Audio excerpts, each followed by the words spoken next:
Assalamualaikum warahmatullahi wabarakatuh. Selamat datang di cerita penuh misteri dan ketegangan. Kali ini kita akan menyelami sebuah kisah tentang rahasia gelap dalam keluarga. Jangan lupa subscribe untuk cerita menarik lainnya. Sekarang, mari kita mulai. Di sebuah desa kecil tahun 2018, kehidupan saya berjalan seperti biasa. Tenang, damai, tanpa gejolak besar. Saya adalah seorang suami biasa, dengan istri yang penyayang, dan seorang anak kecil yang menggemaskan. Kami tinggal di rumah sederhana di pinggiran desa, dikelilingi ladang padi yang luas, dan suara burung di pagi hari. Namun, di balik semua itu, ada sesuatu yang perlahan mengguncang keseimbangan hidup saya. Dia adalah Tante Rani, adik dari ibu mertua saya. Usianya 33 tahun, jauh lebih muda dibanding ibu mertua, dan pesonanya tak bisa disangkal.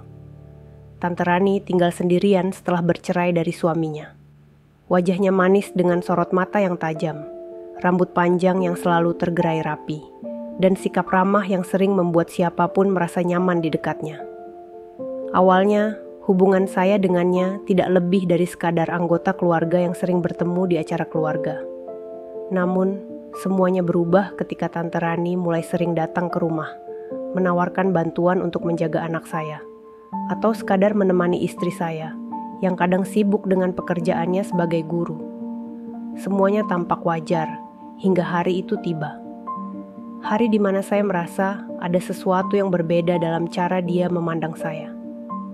Pandangan itu tidak seperti biasanya. Ada kehangatan, ada sesuatu yang sulit dijelaskan.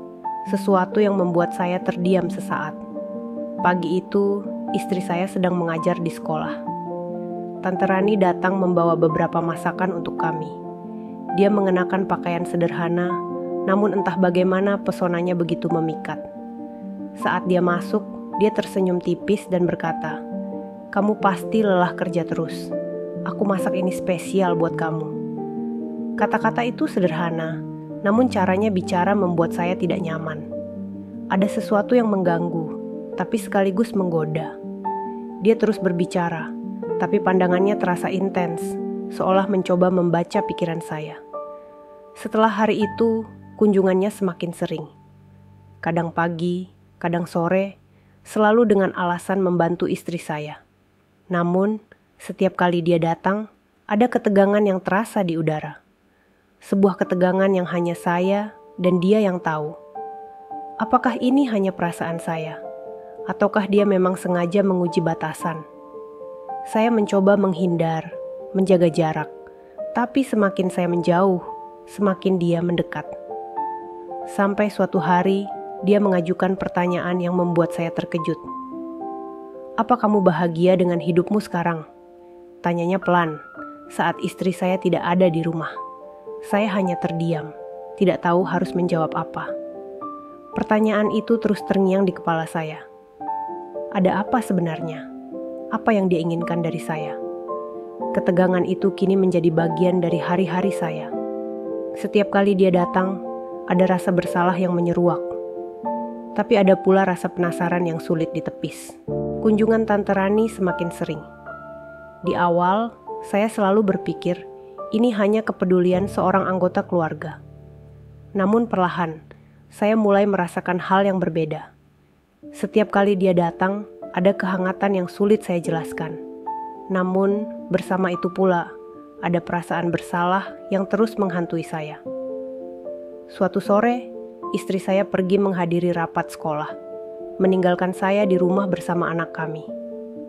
Tante Rani datang tanpa pemberitahuan, membawa sepiring gorengan yang masih hangat. Dia duduk di ruang tamu sambil mengawasi anak saya bermain. "Tante hanya ingin memastikan kalian baik-baik saja," katanya, tersenyum. Tapi ada sesuatu di balik ucapannya. Tatapan matanya, cara dia memandang saya.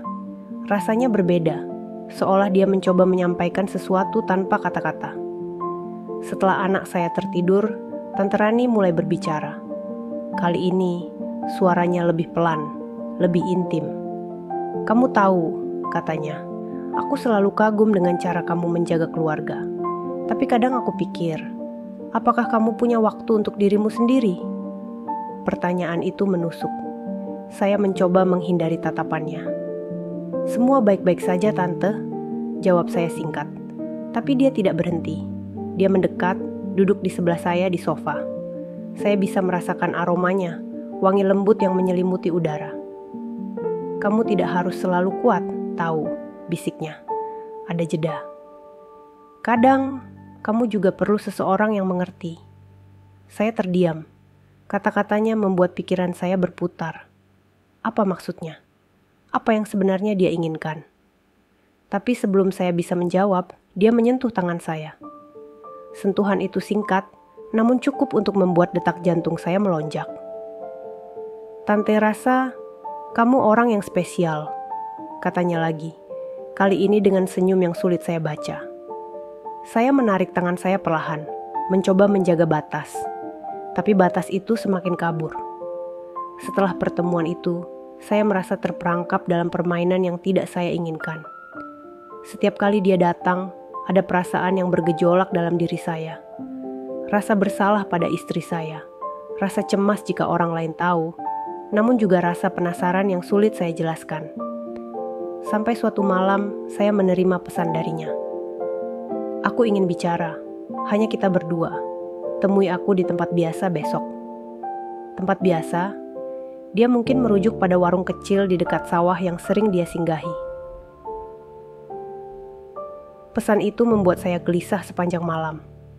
Apa yang ingin dia bicarakan? Haruskah saya menemuinya? Keesokan harinya, saya berangkat dengan alasan membeli sesuatu di pasar. Di sana, dia sudah menunggu, duduk di sudut ruangan dengan secangkir kopi. Begitu saya datang, dia langsung tersenyum. Kamu datang juga, katanya, seolah lega. Saya hanya mengangguk, mencoba menyembunyikan kegelisahan saya. Tante, apa yang sebenarnya kamu inginkan? Tanya saya akhirnya. Suara saya pelan, tapi ada nada tegas di dalamnya. Dia menatap saya, dan untuk pertama kalinya, ada kejujuran dalam matanya.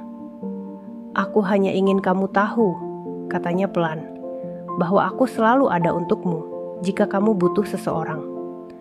Kata-katanya menggantung di udara. Saya tidak tahu harus berkata apa. Ada sesuatu yang salah dalam semua ini, tapi ada pula bagian dari diri saya yang ingin tahu lebih jauh. Setelah pertemuan itu, saya merasa hidup saya berubah. Pikiran saya dipenuhi dengan wajah Tante Rani dan kata-kata yang dia ucapkan di warung kecil itu. Aku selalu ada untukmu. Apa maksudnya? Apakah dia benar-benar peduli, ataukah ini bagian dari sesuatu yang lebih besar? Hari-hari berlalu, namun ketegangan antara saya dan Tante Rani semakin sulit diabaikan. Bahkan, istri saya mulai menyadari ada sesuatu yang tidak biasa. Kamu kenapa, Mas? Akhir-akhir ini sering melamun, tanyanya suatu malam. Saya hanya tersenyum dan menggeleng, menyembunyikan semua rasa bersalah yang membebani hati saya. Namun, semuanya mencapai puncaknya pada malam itu. Malam di mana rahasia yang selama ini saya coba lindungi mulai terungkap. Istri saya harus pergi keluar kota untuk mengikuti pelatihan. Dia akan menginap selama 2 malam, meninggalkan saya dan anak di rumah. Tante Rani, seperti biasa, menawarkan diri untuk membantu. Biar tante yang jagain anak kamu bisa istirahat, katanya dengan senyum yang sulit saya tolak. Malam itu, setelah anak saya tertidur, Tante Rani duduk di ruang tamu. Dia mengenakan gaun sederhana, tapi cukup untuk memancarkan pesonanya. Dia membawa secangkir teh untuk saya, duduk di sebelah saya, dan mulai berbicara dengan nada lembut. Kamu tahu, aku selalu merasa kita punya sesuatu yang berbeda, katanya, dengan tatapan yang membuat saya sulit bernapas. Tante, jangan seperti ini, jawab saya akhirnya. Namun, suara saya terdengar lemah, seperti kehilangan kekuatan untuk menolak. Dia mendekat, menyentuh tangan saya lagi, kali ini lebih lama. Kenapa harus takut, Mas? Katanya pelan. Aku hanya ingin kamu bahagia. Tiba-tiba, suara pintu depan terdengar. Jantung saya berhenti berdetak sejenak. istri saya pulang lebih awal. Saya berdiri dengan cepat, menarik tangan saya dari genggamannya, dan mencoba bersikap normal. Namun, ekspresi wajah istri saya ketika melihat kami berdua di ruang tamu malam itu sulit dilupakan. "Mbak Rani, ngapain di sini malam-malam?" tanyanya. Suaranya tegas, namun mengandung kecurigaan. Tante Rani mencoba menjelaskan, tetapi nada bicaranya tidak lagi seramah biasanya. Dia terlihat gugup, dan itu hanya membuat situasi semakin canggung. Istri saya tidak berkata apa-apa lagi malam itu, tetapi saya tahu dari tatapannya bahwa dia tidak percaya begitu saja. Malam itu menjadi malam terberat dalam hidup saya. Setelah Tante Rani pergi, istri saya menatap saya dengan mata penuh air mata. "Mas, ada apa sebenarnya? Aku tidak mau rumah tangga kita hancur," katanya. Suaranya bergetar. Kata-kata itu menembus hati saya. Saat itulah saya sadar bahwa saya tidak bisa terus seperti ini.